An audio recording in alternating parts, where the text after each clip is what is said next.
אתם בטח כולכם מכירים את המגירה הזו. זו המגירה הזו שיש לכם בבית, שיש בה כספים. בואו נדבר רגע אמת. זה לא נעים, אבל זה הכרחי. לרוב המשפחות בבית יש את המגירה הזו.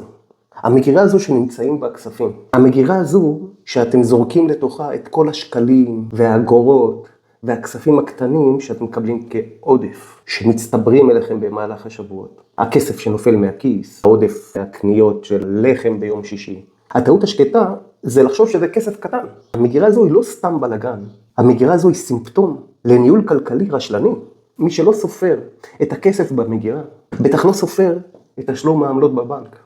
בטח לא סופר את המנויים שהוא שכח להקפיא או לבטל. בואו נעשה בדיקה קטנה. תלכו אל כל המגירות אצלכם בבית. תתחילו לאסוף את השקלים מכל המגירות, והפעם בואו נספור אותם. אתם תראו שאתם תגיעו למאות שקלים. במגירה כאן, בג'ינס כאן, בארון כאן, בתקפפות באוטו. אנחנו נמצא שהגענו למאות שקלים. זה לא כסף, זה כסף שזוכה לזלזול, להתעלמות. הזלזול הזה בפרטים הקטנים, זה בדיוק מה שיוצר לנו את המינוס בסוף חודש.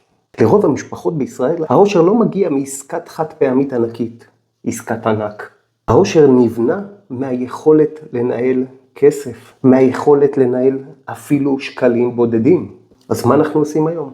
היום אנחנו מרוקנים את כל הכספים מהמגירות ומתחילים לספור. וזה היה עושה לכם שכל. מי שמנהל צריך לדעת